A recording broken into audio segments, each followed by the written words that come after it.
que tiene como título Lecturas, problemas y discusiones en el arte argentino del último siglo. El periodo que abarca y que aborda este texto, como comentaba Juana Villafañe, es del último centenario o de los festejos del primer centenario de 1910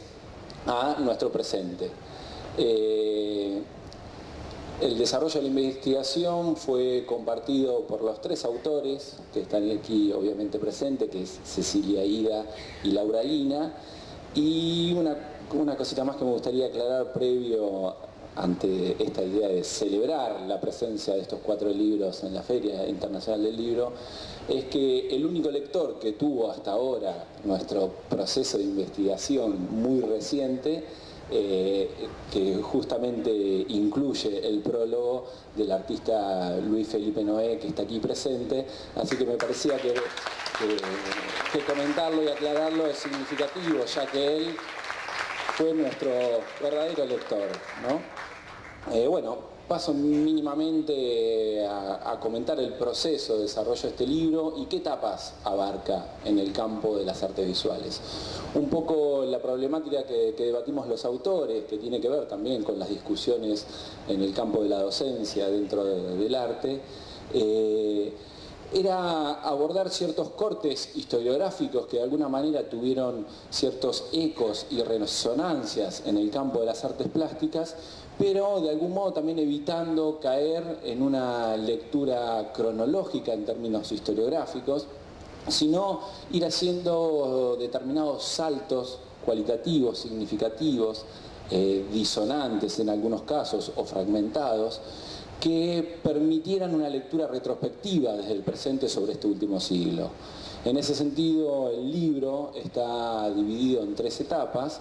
cuyos 2 cortes cronológicos que acentúan los procesos posteriores de desarrollo del campo del arte, tiene que ver con un primer corte que es la caída del peronismo en el año 55, que de alguna manera el golpe de Estado de ese año fractura el eje político, cultural, social y económico del país, y que de algún modo va a abrir a un nuevo horizonte dentro del campo de la cultura que va a tener que ver con 2 ejes centrales. Uno, la etapa de modernización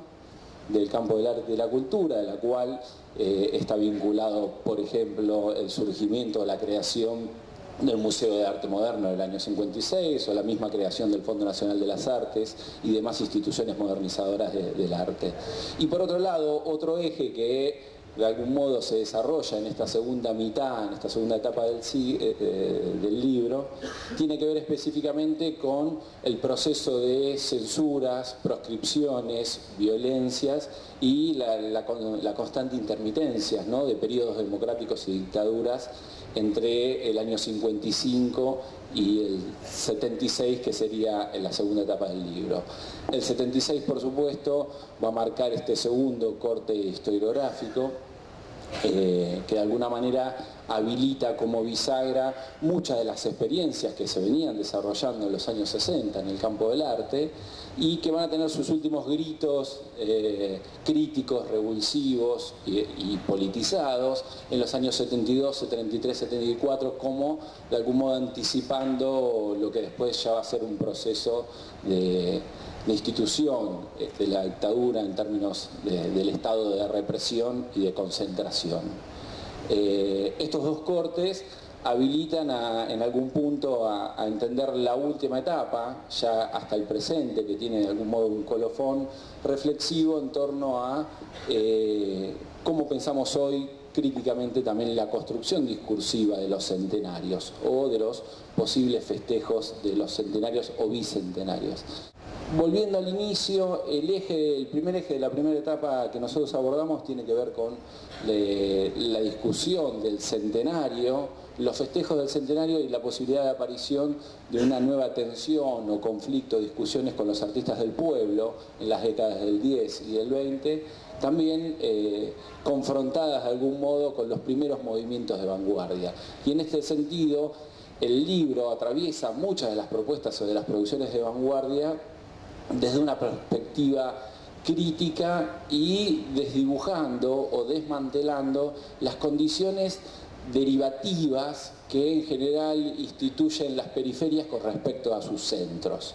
¿Qué quiero decir con esto? Que la posibilidad de pensar el arte vinculado a la sociedad, a la política y sobre todo a la idea de construcción identitaria dentro del campo del arte, que obviamente tiene que ver con relaciones de poder interna en cada uno de los campos, se manifiesta de manera disruptiva o revulsiva, si tomamos la palabra de uno de los artistas que es Antonio Vigo, como cuestionamiento, como crítica de esa sensación de imitación, de copia, de derivación de los movimientos o de los procesos de las vanguardias europeas. Entonces un poco la referencia a uno de los autores claves que en general ponemos en discusión, que es la teoría de la vanguardia de Peter Burger, intenta repensar o reflexionar en cada una de estas etapas los movimientos de transformación, de experimentación y de renovación del campo del lenguaje de las artes. Un segundo capítulo de esta primera parte tiene que ver con el surgimiento de los movimientos sociales, por supuesto después de la caída de la crisis del 29, lo que despierta especialmente la llegada de David Alfaro Siqueiros, el muralista mexicano, a Buenos Aires. De ahí los vínculos con los muralistas nacionales y posteriormente la discusión entre los realismos y la primera vanguardia dura o radical, si se quiere, que son los artistas concretos en la década del 40. La segunda etapa plantea este eje modernizador por un lado y el eje de violencia que va a aglutinar hacia la segunda mitad de la década de los 60, especialmente lo que en general denominamos el itinerario del 68, muchas de las experiencias radicalizadas del campo del arte, donde se va a poner de nuevo una discusión central en cuanto a esto que también planteaba Juan Carlos Junio, que es la idea del artista o del intelectual orgánico, ¿no? El artista vinculado a los procesos políticos y sobre todo a muchos de los movimientos revolucionarios que se dieron en esas décadas. Esta década, podemos decir, esta década larga, como dice Fredric Jameson, va a concluir en estos primeros años 70, 72, 73, 74, donde se clausuran estas experiencias heredadas de los 60 para pasar a una suerte de, podríamos decir, clausura, encierro, ensimismamiento, cierto solipsismo de los artistas con la vuelta a un lenguaje tradicional, la vuelta a la pintura, la vuelta al lenguaje realista, naturalista, y quizás ahí en esa escena de los años 75, 76 también tuvo como protagonista esa vuelta a la pintura a Luis Felipe Noé. Por supuesto que ese proceso de resistencia a la dictadura en el periodo del 76-83 se vio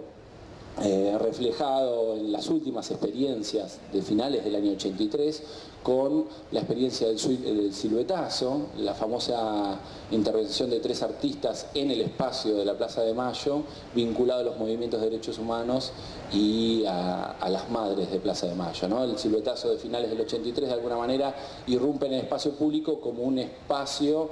como una forma de sociabilizar y de generar una producción anónima y colectiva que en general confronta la tradicional producción y recepción de la obra en términos individuales. En esta última parte, de algún modo lo que nos interesaba era confrontar también la producción del arte de los 90, recobrar o realimentar algunas discusiones que se dieron entre la concepción del arte comprometido o el arte denominado Rosa Light de los años 90, del periodo de la década de Menem, y por supuesto tomar como un último punto de anclaje la crisis del 2001 y la intervención de muchos de los colectivos de arte callejero en los procesos que se desarrollaron después del 19 y 20 de diciembre del 2001. Y por supuesto, como define uno de los últimos capítulos, esta idea de la vuelta al taller, la vuelta al espacio del interior de las instituciones a partir de podríamos decir, la cooptación del periodo kirchnerista en torno a la inclusión de los derechos humanos en la política de Estado. Esperemos que sea de interés de ustedes. Muchas gracias.